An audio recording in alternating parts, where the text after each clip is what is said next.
96 से 100 में देख लें, एक जानकारी दी हुई है और उसके आधार पर नीचे दिए गए प्रश्नों का उत्तर देना है। एक स्कूल में 110 विद्यार्थी हैं और जो दो वर्ग हैं ए और बी, दो वर्ग हैं, दोनों वर्गों में अध्ययनरत हैं। ठीक है, विद्यार्थी किस हिसाब से हैं कि कुछ विद्यार्थी केवल हिंदी पढ़ते हैं, कुछ विद्यार्थी केवल हिंदी पढ़ते हैं, कुछ विद्यार्थी केवल संस्कृत पढ़ते हैं, और कुछ विद्यार्थी दोनों विषय पढ़ते हैं। ठीक, अब प्रश्न क्या कह रहा है कि वर्ग ए और बी में विद्यार्थियों की संख्या के बीच 5:6 का अनुपात है। 5:6 का अनुपात दे रहा है। अब 110 को 5:6 में अगर आप बांटें तो 110 गुणे 5/11, तो 11×5 = 55, कितना आ जाएगा? 50। 50 आ गया ए, जाहिर सी बात है 60 आ गया बी, हो गया 110। 5:6 का अनुपात भी है और 110 भी है। तो ये ए और बी में विद्यार्थियों की संख्या, ये हिंदी पढ़ने वाले विद्यार्थियों की संख्या नहीं है, कुल विद्यार्थियों की संख्या है। ध्यान रहे, ये जो है कुल विद्यार्थियों की संख्या है। टोटल पहले ऊपर लिख लेते हैं। तो कुल विद्यार्थियों की संख्या ए में कितने हैं? 50 और बी में हो गए 60। इस तरीके से ये कुल विद्यार्थी हो गए। केवल हिंदी पढ़ने वाले विद्यार्थियों की संख्या दोनों वर्गों के विद्यार्थियों की संख्या का 40% है। दोनों वर्गों के विद्यार्थियों की संख्या का 40%। इधर अगर हम इस तरीके से टोटल लिखें, सबका टोटल लिखें, तो कुल विद्यार्थी कितने हैं? 110।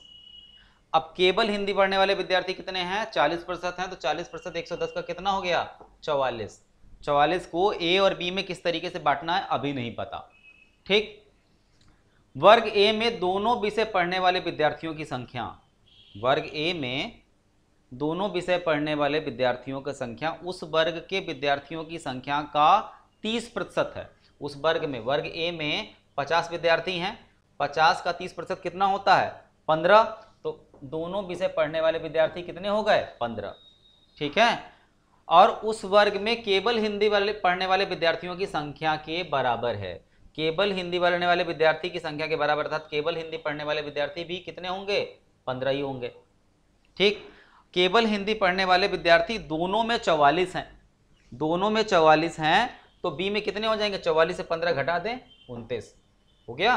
29 और 15 44 दोनों में हो गए।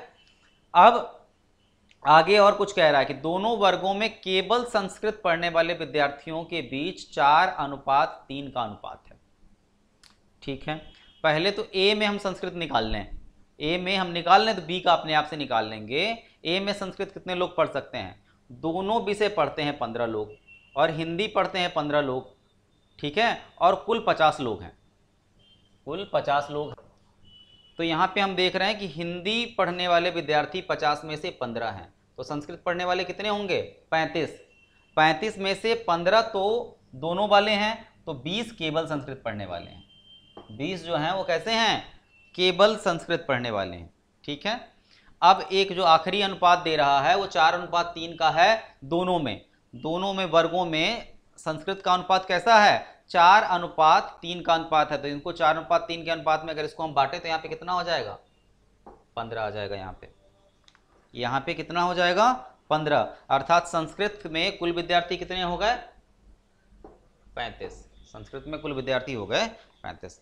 अब इसमें भी देख सकते हैं कि दोनों विषय कितने लोग पढ़ रहे हैं? बी में कितने लोग हैं जो दोनों विषय पढ़ रहे हैं? तो देख लीजिए, 15 और 29, 15 और 29 कितना हो गया? 15 लोग पढ़ रहे हैं संस्कृत और 29 लोग पढ़ रहे हैं हिंदी। तो दोनों जोड़ लें तो 3, 2 और 1 3 और 9 5 14, 44। 44 60 से घटा दें अगर हम, 44 अगर हम 60 से घटा दें तो कितना आ जाएगा? 44 अगर 60 से घटा दें तो आ जाएगा 16। तो 16 लोग दोनों विषय पढ़ रहे होंगे बी में। ठीक है, ये हो गया आपका प्रश्न। अब खटाखट अगर हम प्रश्न देखते जाएंगे तो सबके उत्तर देते, पर अब देख लें तो प्रश्न संख्या 96 क्या कह रहा है? प्रश्न संख्या 96 कह रहा है कि वर्ग बी में केवल हिंदी पढ़ने वाले विद्यार्थी कितने हैं? वर्ग बी में केवल हिंदी वाले विद्यार्थी कितने हैं? तो 29। 29 जो दिया है ऑप्शन डी में, तो सीधा सीधा ऑप्शन डी इसका उत्तर हो गया। ठीक है।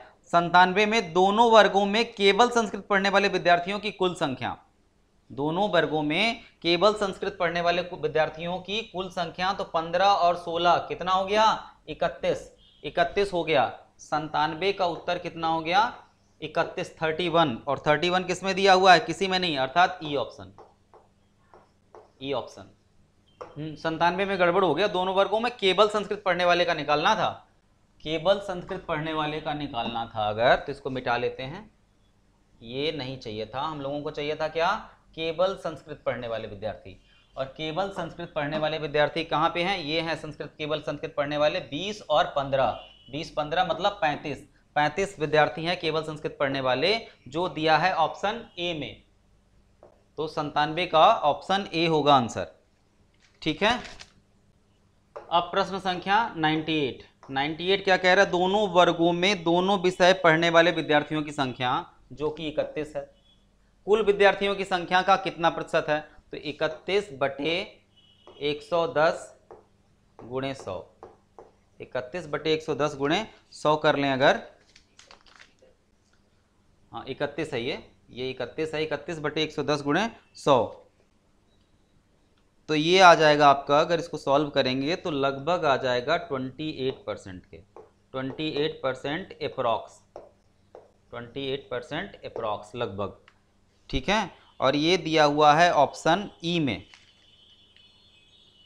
98 प्रश्न में 28 दिया हुआ है ऑप्शन ई में, तो 98 का ई आंसर हो गया। प्रश्न संख्या अब 99 देख लें।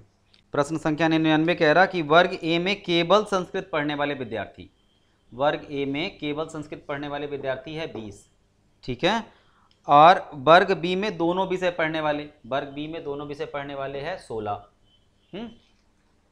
वर्ग ए में केवल संस्कृत पढ़ने वाले और वर्ग बी में दोनों विषय पढ़ने वाले विद्यार्थियों के बीच क्या अनुपात है? तो 20:16 निकालना है। 20:16 क्या होता है?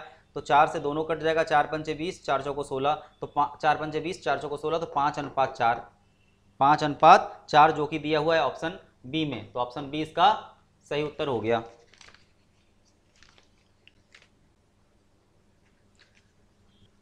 प्रश्न संख्या 100, प्रश्न संख्या 100 क्या कह रहा है? वर्ग बी में केवल हिंदी पढ़ने वाले विद्यार्थियों की संख्या, वर्ग बी में केवल हिंदी पढ़ने वाले विद्यार्थी कितने हैं? 29 हैं।